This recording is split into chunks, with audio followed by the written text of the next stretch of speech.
I'm Johnny 2017. This is episode 27 of my Football Manager 2018 Unemployed save, and I broke a tooth. Oh yeah, the team's still undefeated. Oh yeah, YouTube is so easy, they said. You just sit around and play video games all day. That's not work. Oh, that's so easy. You have such an easy life. Oh yeah? Well, I am here putting life and limb on the line, sitting here with a cracked molar, still doing my job, still showing up to work. Okay, this isn't a job. I don't get paid. It's not work. Anyways, dental emergencies aside, we are back with a new episode. The team is still going strong. We are now 24 games unbeaten, 21 in the league. Everything is just working right now. We look absolutely unstoppable. We are about to go into the midseason break. I'm a little bit afraid that it's going to mess up our momentum, but we'll just have to wait and see. Let's go ahead and get into the last match before that break. Real quick, I forgot this just came into my inbox. Before we get to the match, if you follow me on Twitter, you would have seen that I posted a poll talking about possibly applying for the Russia job since it was open. I think they're ranked like 45th in the nation. Well, this just came through. Nigeria has offered me the position of their head coach. They're ranked pretty high. I think they're like around 15th or 13th in the world right now. They're playing for the African Cup of Nations. They're hosting it this year, and they're offering me $338,000 to be their coach. I'm making $55,000 at SKA-Khabarovsk. So of course I'm going to take this position. Sorry, Russia. It's been nice. I'm still going to be the club manager, but this offer, $338,000 a year, I can't pass that up. Nigeria, here we come. So we just had the draw for the African Championship of Nations. This is what our group looks like. You can see I was pretty close. I said 15th to 13th for Nigeria. We're ranked 15th. The hardest competition in our group, is going to be Cameroon. I think we're going to do pretty well in this group. We should win this pretty easily. Shouldn't be any surprises. All right, guys, here it is, the last match before the midseason break. We're playing in heavy snow. It's super cold. This is going to be a grudge match.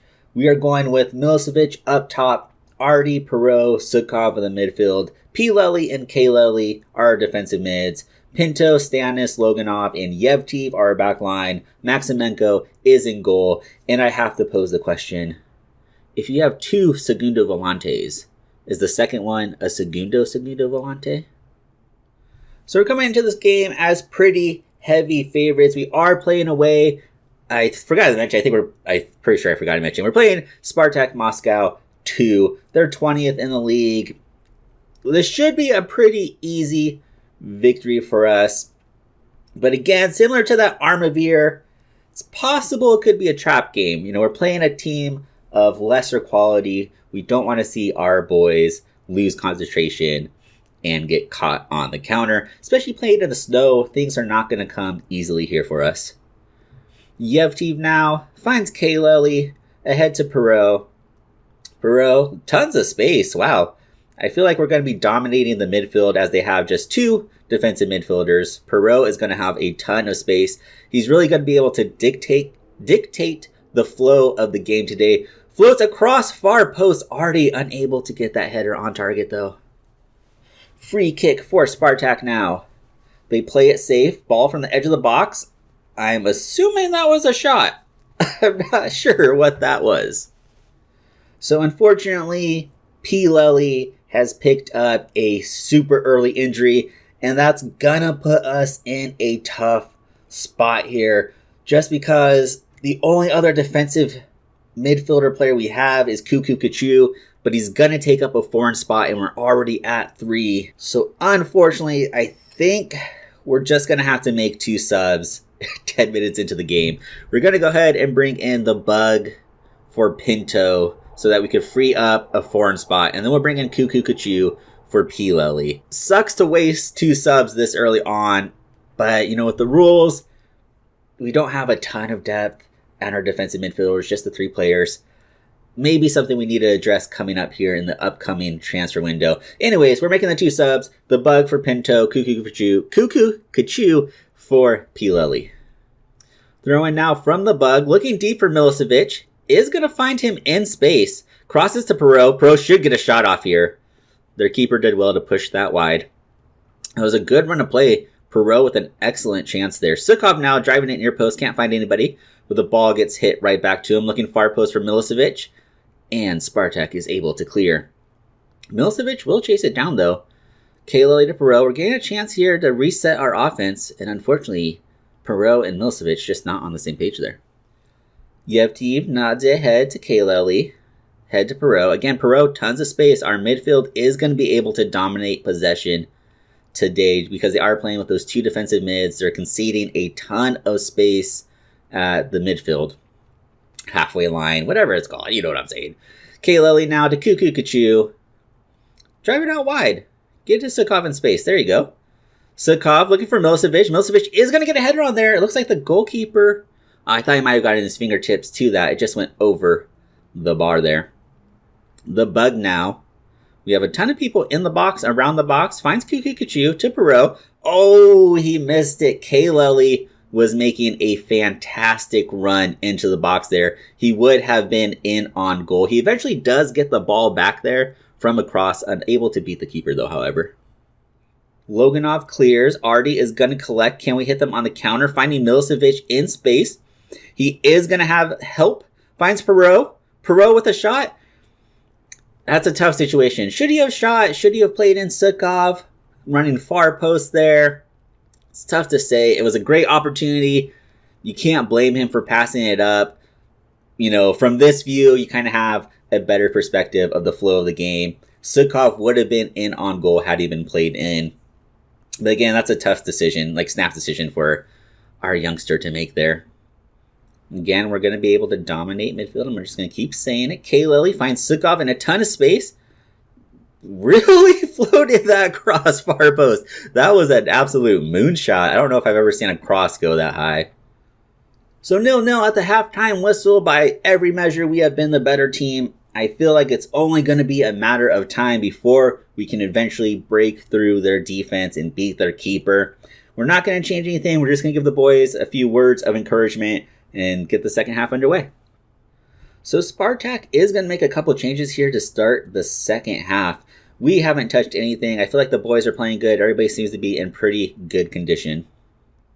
Not sure if it's Perot. I think does Milicevic taken on this side? Yes, Milicevic to the edge of the box finds Kukukachu. Kukukachu across to Kaleli. Well, with the shot, it bounces around the box. We do win a second corner, though. Oh, he was offside. Never mind then. We don't win the second corner. Spartak with a throw in deep from their territory. Milicevic putting a bit of pressure there on their defender. Nearly wins a turnover. Ball is launched forward. I believe that was Stanis there winning the header. Finds Perot. Perot driving forward to Milicevic. Back now to Perot. Perot with a shot from outside the box. Again, Perot needs to be a little more patient. Across to the bug. Out wide to Artie. Back to the mid to Perot. Artie's making a great run there in space. He is double teamed, but he's going to get a shot off. Should have been across. Kukukachu now. Finds Perot. Perot with the shot. Again, Perot. What are you doing, bro? What are you doing? All right, Perot's been playing pretty well, but we've seen him just launching shot after shot after shot from outside the box. So we are going to go ahead and make a substitution. He is having a good game, but still he's wasting opportunities. We're going to bring in Sekretov. Free kick now. Sekretov looking for Loganov. That was a great set piece. Unfortunately, just heads the ball straight to the goalkeeper. So Milicevic did pick up a yellow card. Not sure what happened. Unusual to see our striker picking up a yellow card. Spartak now is driving forward. I think this is about the furthest they've been into our territory now. As my voice nearly gives out. They get the ball out wide. They're going to float a ball far post. Sorry, I saw that ball going in. I saw Maximenko go into the goal and my heart stopped and I couldn't speak anymore. I lost the ability to speak. All the pressure in the world, but no reward. Kukukachu to Sekretov. Sekretov gets it on target, but again, cannot beat the keeper. Shot from outside the box. We are still piling on the pressure. Sukov to Kukukachu across to Kaleli. We need to get the ball into Milicevic. Too much possession with our midfielders around the edge of the box, taking too many shots. We need to get Milicevic the ball, and we're just not doing it. Sukov now from the edge of the box. That's probably going to be our last opportunity. It does go over the bar. I think we have, 25 shots now? 25 shots, 8 on target. We're not able to score any goals. Again, that is the biggest problem with this squad, is that our offense is quite anemic at times. Okay, anemic would be even polite. Our offense is non-existent at times. Yeah, we're getting shots off and stuff, but how many shots were from outside of the box there, from our midfielders? We weren't feeding the ball into Milicevic in space. And that is a problem with this tactic. When we do win the battle of possession, it in a way hurts us, because we are most effective when we're playing from, the midfield line to, maybe 15, 20 yards away from that, when our wingers, when our fullbacks, our midfielders can launch balls over the top, over the defense, let Milicevic chase it down and get in on goal. That's when we're most effective. So there's going to have to be some tinkering around, maybe not this season, but maybe headed into next season, if we stay with the team, about developing a tactic that will work around possession. Because right now, the possession actually hurts us. We're dwelling on the ball a lot with our midfielders. They're taking a lot of shots from outside of the box, which are not paying off for us. But anyways, 0-0. The unbeaten run continues. It's now 25 games. Unfortunately, we couldn't net a win here. We still remain in first place, which is all good. I think our gap might have closed by a point or two. But still looking good. Unfortunately, we couldn't bring you guys the win. I felt like we were far superior. I mean, the stats don't lie. We were far superior. Just couldn't get the ball in the back of the net. That's rough. So there it is. Confirmation of P. Lely's injury. Seeing him get injured so early on, you do have to worry that it is going to be pretty bad. Out 5 weeks to 2 months with a fractured lower arm. I mean, we could ask him to play through it, but I don't think it's worth it. I think, especially given the fact that we have the break coming up. So he in fact, as long as the break is, he should be back by the time we bring you guys the next match. So we'll go ahead and we'll leave him to probably the specialist. He'll be fine. Looking forward towards the upcoming transfer window. Maybe bring in another Russian defensive mid. Maybe not necessarily a star, but just somebody that we could rotate in for situations like this. So one last bit of business here before we sign off. We have the FIFA World Cup group stage draw. We're in with Saudi Arabia, Spain, and Switzerland. This is a pretty tough group. Spain, 5th best team in the world. You don't want to discredit any team, but we should win against Saudi Arabia. To advance from this group, I believe that does mean that we are going to have to take down Switzerland. That's going to be a tough game. And Spain, that's going to be a rough one. So guys, that is going to do it for this episode. Go ahead and leave a comment. Let me know what you think about me taking the Nigeria job. Was it a good move? I mean, I was getting paid $55,000. They're paying me $388,000. It honestly doesn't matter. It's money. I'm rich. Be sure to follow along with the companion blog at teambusquets.com. I'm still really bad at updating it. There will be posts on Twitter whenever I get around to updating it. So be sure to follow me on Twitter at Johnny2Thumb17. You will get all the latest updates there. Also follow me on Instagram. I'm trying to use that more. All those links will be down below in the description. Be sure to like and favorite the video. Subscribe to the channel. I forgot to say that. What am I doing? I gotta promote myself. I forgot to say that. How can I do that? I'm trying to get to 100 subscribers. Help me out, fam. Help me out. Yeah, so the streak continues. Would have liked to win, but, we didn't lose. So the streak continues. We're going to have a huge break in-game. We'll be back after that. I'll let you guys know on Twitter if we make any moves. We might bring in a player or two. Anyways, that's going to do it for me, guys. Till next time. Peace.